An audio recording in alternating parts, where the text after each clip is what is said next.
I start off with my bow like this, and usually the top ribbon is the one that will go towards the front of my bow. So I just kind of pull on that to get started, just like that.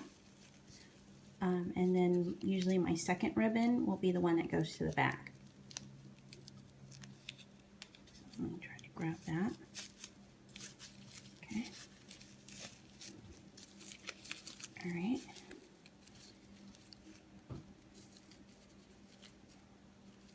Okay, so those are the first loops. And then you just continue. And what you want to do is, to make your bow look a little more interesting, you want to alternate the different colors or prints. So I won't put this print next to this print.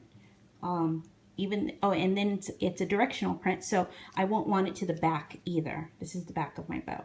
I'm going to keep it right here in the middle. Okay, so I'm going to go ahead and I need this pink to go in the back so that there's not two blues next to each other. So what I'm going to have to do is put the blue in the front. I don't know if any of that made any sense, but basically you don't want the same colors or same prints next to each other, just to make your bow look a little more interesting.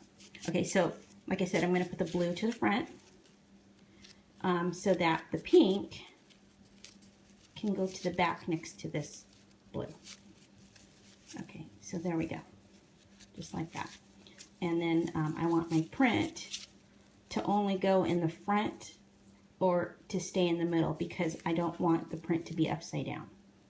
Okay, and so at this point, what you're going to want to do to kind of even out these loops as you go along is flip your bow over, take your fingers, and just really pull on them and pull out in both directions, like so. You're going to want to do this, and don't worry about breaking the threads or anything like that. If you use upholstery thread and quality ribbon, and you tied it and you wrapped everything really tight, you shouldn't have to worry about anything breaking.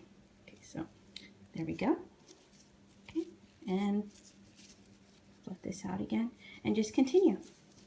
Okay, so I don't want, I know this is all confusing about what I'm talking about as far as the pattern, but I don't want my print to go next, even though that would make sense.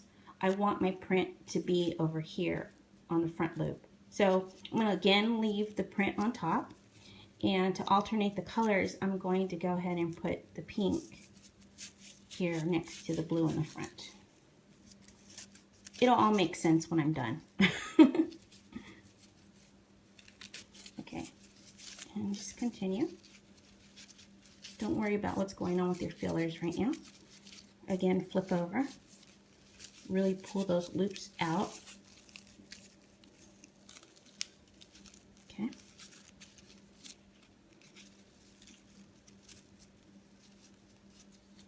And here we go with our last loop. To make it easier, I'm going to flip it over this way. Okay, I'm going to want the pink over here to the back. And again, I want my print in the front.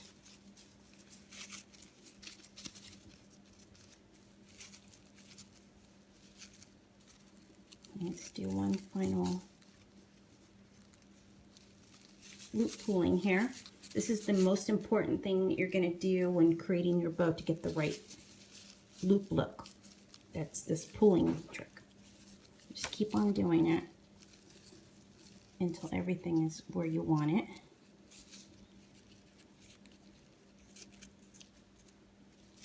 I think I did a pretty good job, so. Again, don't worry about how the fillers look in this stage. Just worry about your loops. You want every loop to be sort of even along the front. You want every loop to be in place in the back and even. And by in place, I mean you want it kind of, see how it looks from the side? You want it flat down here. So if I were to put on a surface, it'd be touching the surface. You don't want them kind of flipped upward. Even though that does happen at times, you just don't want, you want as little of that as possible. You don't want them flipped up. You want your back to be down and even just like your front. Okay, so just check all of that out. Make sure your front is even, your middle is even, and the back is even. The sides, we want them to be turned upward as well. They're going to face the sides, but you want this part of the ribbon to be facing up. And there you have it. Those are the pulled loops.